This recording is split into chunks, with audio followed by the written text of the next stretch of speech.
ఈరోజు EAMCET exam results అన్నా. భయంగా ఉంది, కొంచెం చూసి చెప్పవా? అందరికీ ర్యాంక్స్ వచ్చాయా సార్? మీకే ర్యాంక్ వచ్చింది sir?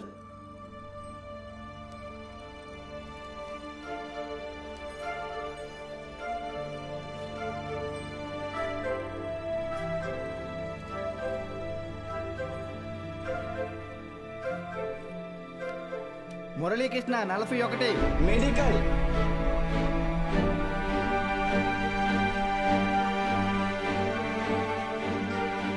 Suresh 59 medical. Bhargavi 9 medical. Kusuma 55 engineering. Anantalakshmi 43 medical. N Rambabu 29 engineering. M Venkatalakshmi 30. P Mahalakshmi 15. C Padmavathi 8. G Pramila 33. D Veeranna 9.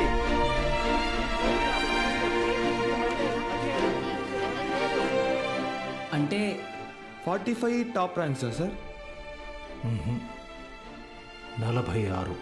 అదేంటి సార్, మొత్తం కలిపి 45 కదా సార్? ఇంకో ఆల్ టికెట్ ఉంది. ఏఎస్ మూర్తి 1వ ర్యాంక్. ఎవరై ఉంటారు? ఏఎస్ మూర్తి ఎవరు? ఏఎస్ మూర్తి.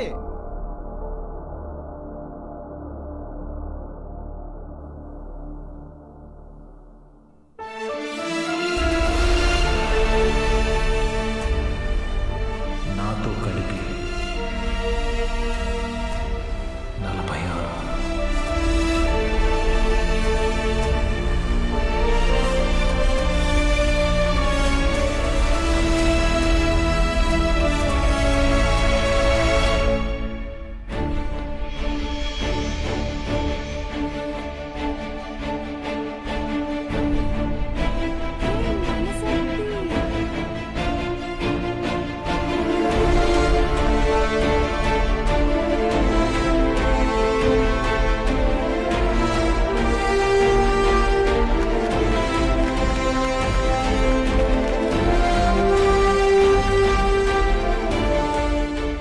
సార్ ఇవన్నీ మీకు ఇమ్మని చెప్పారు. సతీ, నీ పూర్తి పేరు చెప్పు. అన్నవరం సత్యనారాయణమూర్తి. చాలా పెద్ద పేరురా.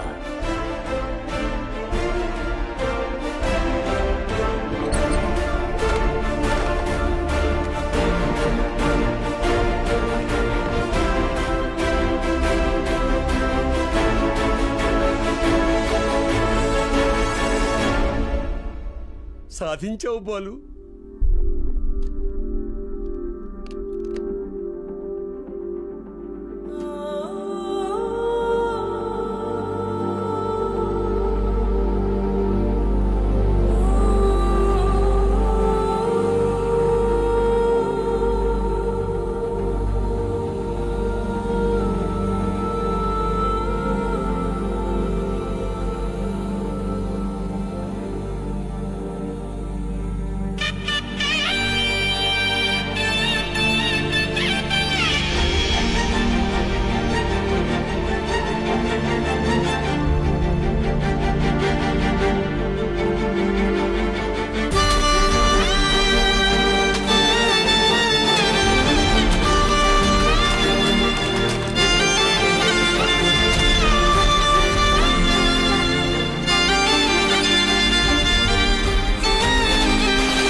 ర్యాంకే కదా, అయినా సరే నెలకొక 3000 నుంచి 4000 ఖర్చు అవుతుంది. మీ నెల జీతం 900 అనుకుంటా కదా? అవునయ్యా. భయపడద్దు, అప్పు చేయక్కర్లేదు. మీ అబ్బాయి చదువు పూర్తయ్యేంత వరకు ఫీజు బాధ్యత నాది. పై చదువులకు అమెరికా పంపిస్తాను. అమలాపురంలో సబ్ ఇన్స్పెక్టర్గా పోస్టింగ్ ఇప్పిస్తాను. నీ అమ్మగారితో టౌన్లో హోటల్ పెట్టేస్తాను. నువ్వు చేయాల్సిందల్లా ఒక్కటే, నీకొచ్చిన మార్కులు త్రిపాఠి ఇన్స్టిట్యూషన్స్లో చదవటంలో వచ్చాయని చెప్పాలి. నువ్వు మా కాలేజీలో షార్ట్ టర్మ్ క్రాష్ కోర్స్ తీసుకున్నట్టు ఈ అగ్రిమెంట్ మీద సైన్ చేయాలి. మీ అమ్మ నాన్న పోగొట్టుకున్న పొలం ఇక మీదట నీదే. ZPTC chairman post, anonymous.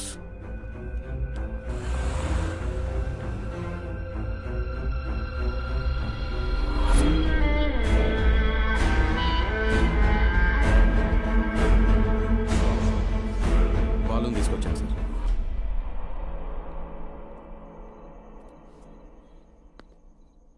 నీ స్టూడెంట్స్ సంతకాలు చేసి ఇచ్చారు నాకు. మీ ఈ ర్యాంకుల కారణం ఎవరని నిద్రలో ఎప్పటికినా త్రిపాఠి అనే చెప్తారా? పబ్లిక్లో పొరపాటురని పేరు తలిచిన ఒక్కరికి కూడా ఫ్యూచర్ లేకుండా చేస్తాను. అర్థమైందా? ఆ రోజు దట్ అసెంబ్లీ డే నీ ముఖం కూడా నేను సరిగ్గా గమనించేది. ఎక్కడో దూరంగా ఉన్నావు కదా, ఇంత చిన్నగా ఉన్నావు. వచ్చి నన్నే ఊడిద్దాం అనుకున్నావా? త్రిపాఠి సార్, చాలా రోజుల క్రితం మీరు నాతో అన్నారు, 0 fees 0 education, more fees more education అని. ఆ బోర్డులో ఉన్న స్టూడెంట్స్ ఎవ్వరికి వేలకి వేలు ఫీజు కట్టడం వల్ల ఈ ర్యాంకులు రాలేదు. మీరు వాళ్ళకి లక్షల లక్షల డబ్బులు ఆశ చూపించి వాళ్ళ ర్యాంకుల్ని, వాళ్ళ గెలుపుని కొన్నారు. ఇది కూడా ఒక గెలుపేనా?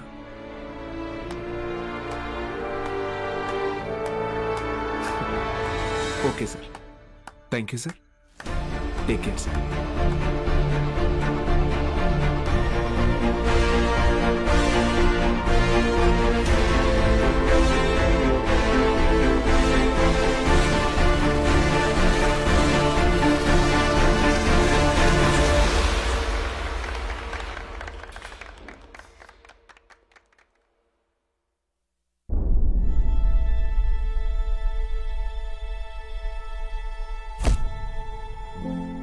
ఏ మనిషి అయితే మిమ్మల్ని నమ్మలేదో ఈరోజు ఆ మనిషే మీ ఇంటి ముందుకొచ్చి మిమ్మల్ని తన ఇన్స్టిట్యూట్కి బ్రాండ్ అంబాసిడర్ అవ్వమని బతిమాలుతున్నాడు. ఏదే బూస్ట్కి సచిన్ ఉన్నట్టు. ఇది కదా నేను మీకు దక్కాలనుకున్న రెస్పెక్ట్. వచ్చింది, సూపర్. సంతకాలు పెట్టండి, కాంట్రాక్ట్ మీద సంతకాలు పెట్టండి. చదువు అనేది వ్యాపారంగా మారి చాలా కాలమైంది. ఫ్యూచర్లో ఇది ఇంకా పెద్ద వ్యాపారం అవుతుంది. ఈరోజు ఇంటర్ ఫస్ట్ ఇయర్, సెకండ్ ఇయర్కి వసూలు చేసే ఫీజుల కంటే ఎక్కువ ఫీజులు ఎల్కేజీ, యూకేజీ క్లాసులకి వసూలు చేసే రోజులు వస్తాయి. మన కంటికి కనపడేది త్రిపాఠి ఒక్కడే, కానీ తనలాంటి వాళ్ళు ఈ దేశంలో చాలా మంది ఉన్నారు. మీ చదువుకి ఖర్చు అయ్యే ప్రతి రూపాయి త్రిపాఠి జేబులో నుంచే రానివ్వండి. మీ ఇంట్లో వాళ్ళకి ఇస్తానన్నవన్నీ ఇవ్వనివ్వండి. పై చదువులు చదివిస్తాడా? చదవండి. తన అహంకారాన్ని వాడుకొని మీరు ఎదగండి. మంచి పొజిషన్కి వెళ్ళండి, బాగా సెటిల్ అవ్వండి. అప్పుడు చదువుని కొనలేని వాళ్ళకి చదువుని పంచండి. మీలాగా వాళ్ళని గెలిపించండి. 46 మంది ఉన్నారు. మీరు తలుచుకుంటే ఎంతో మంది జీవితాల్ని మార్చగలరు. వచ్చి ఆ కాంట్రాక్ట్స్ మీద సంతకాలు పెట్టండి.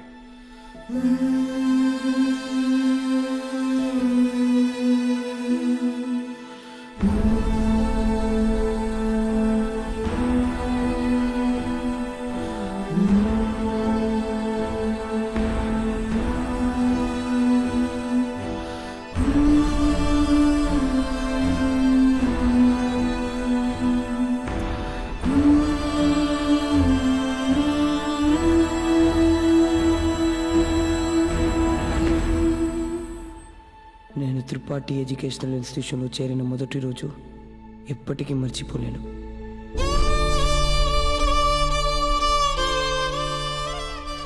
లెక్చరర్స్ అంతా నాకు ఎంతో అండగా నిలబడి నన్ను ప్రోత్సహించారు.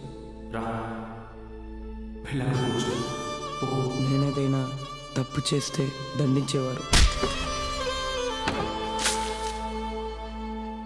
వాళ్ళే నన్ను సరైన దారిలో నడిపించారు.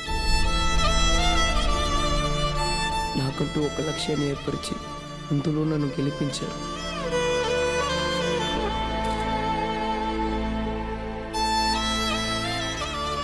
నాకు అమ్మ నాన్న లేరు. త్రిపాఠి ఎడ్యుకేషనల్ ఇన్స్టిట్యూషనే నా ఫ్యామిలీ. అక్కడికి అందరూ అమ్మ నాన్నలతో వస్తారు. నాకెవరూ లేరుగా, ఆయన వస్తారేమో అడుగుతారా?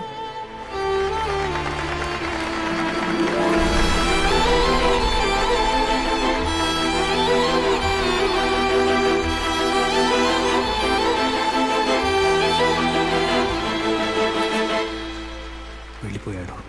వరం ఇచ్చిన తర్వాత దేవుడు ఎలా మాయమైపోతాడో అలా మాయమైపోయాడు. ఆ తర్వాత బాలు సార్ని మేము ఎప్పుడూ కలవలేదు. ఆయన ఉంటే త్రిపాఠి వల్ల మాకు ఎప్పుడైనా ప్రాబ్లం వస్తుందనుకున్నాడు ఏమో. వెళ్ళిపోయాడు. ఏ పాడుబడిన థియేటర్లో బాలు సార్ మాకు చదువు చెప్పారో ఆ థియేటర్నే ఇప్పుడు మేము కోచింగ్ సెంటర్గా మార్చాం. సంవత్సరం పొడుగునా మా 46 మందిలో ఎవరో ఒకరు వచ్చి ఈ పేద విద్యార్థులకి క్లాసెస్ తీసుకుంటాం.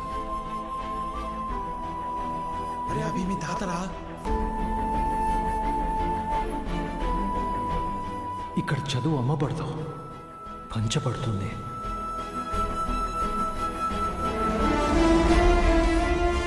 ఇదే మా బాలు సార్కి మేము ఇచ్చే గురుదక్షిణ.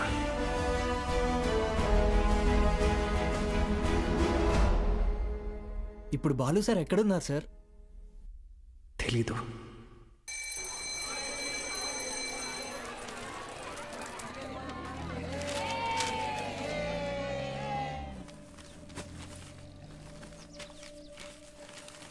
அண்ணா ஒரு பண்ணு கொடுங்கண்ணா.